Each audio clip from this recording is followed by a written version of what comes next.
Assalamualaikum guys, kembali lagi di Books by Oasis. So dalam video kali ni aku nak share sikit dengan apa beza paperback dengan hardback. So paperback atau hardback ni adalah sejenis cover buku saja, di mana paperback adalah paper yang nipis dan ringan, ataupun hardback yang lebih keras dan lebih berat. Itu je beza dia. So paperback adalah buku yang dimana cover design dah dicetak atas kulit yang nipis. Tengok, kulit yang nipis. Dan disebabkan itu, buku ni lebih nipis, buku ni lebih mobile, lebih senang dibawa ke mana-mana, senang dibaca di mana-mana, nak letak dalam beg ke, nak pegang secara, orang cakap apa, relax, secara santai. So kegunaan paperback lebih banyak actually, dan dia lebih menjadi pilihan ramai sebab kos dia yang lebih murah dan juga cara simpannya yang lebih senang. Dan berbeza pula dengan hardback sebab material dia lebih keras, tak mudah lentok, nak bawa ke mana-mana pun agak sedikit susah, cara simpan dia pun agak sedikit payah sebab dia berat, sebab dia tebal, dan juga dia lebih cost lah, lebih mahal sedikit daripada paperback sebab material yang digunakan, cara dia print dan sebagainya. So kebanyakan hardback ni dia lebih menjadi pilihan ramai untuk daripada segi koleksi, daripada segi kecantikan, daripada segi dia punya finishing dan sebagainya. So iaitu antara kelebihan dan juga sedikit kekurangan kepada hardback ni.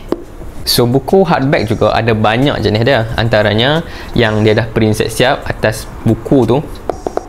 Nampak? Dia macam sekali dengan kulit, macam buku ni.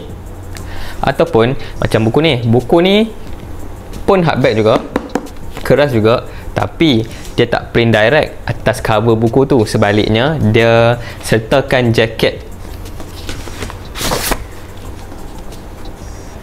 sleeve, di mana design tu di print atas jaket ni tapi bukan directly dekat cover ni.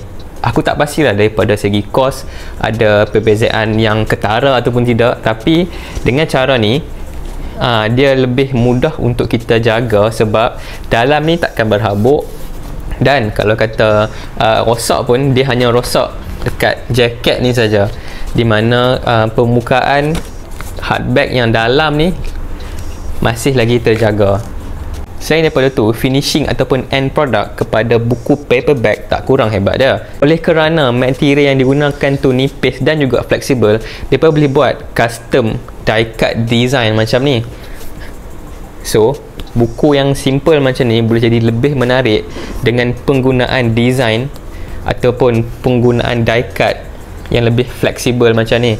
So kelebihan ni hanya ada pada buku paperback, di mana kalau buku hardback dia akan jadi susah sikit untuk nak buat design ataupun die cut yang macam tu sebab material dia yang keras. Tapi antara kelebihan paperback adalah mereka boleh buat direct finishing atas ni. Contohnya mereka boleh buat glittering, mereka boleh buat gold finish, mereka boleh buat emboss, deboss, dan macam buku hardback ni mereka buat macam stitching finishing kalau hampa boleh tengok. Dan disebabkan ini, contoh yang macam ni, buku-buku hardback lebih menjadi permintaan untuk siri-siri yang mereka boleh buat collections ataupun untuk display dan sebagainya. Dan secara kesimpulannya, buku paperback ataupun buku hardback, dua-dua ada kebaikan dan kekurangan masing-masing. Dan yang pastinya buku paperback akan lebih murah berbanding buku hardback sebab material dan juga barang-barang yang digunakan untuk proses printing lebih murah. Dan aku rasa hampa pun ada pandangan dan juga pendapat masing-masing. Kalau hampa sudi, kongsilah dekat ruangan komen di bawah. Dan aku rasa itu saja untuk video kali ini. Terima kasih kerana menonton. Jumpa dalam video seterusnya. Bye.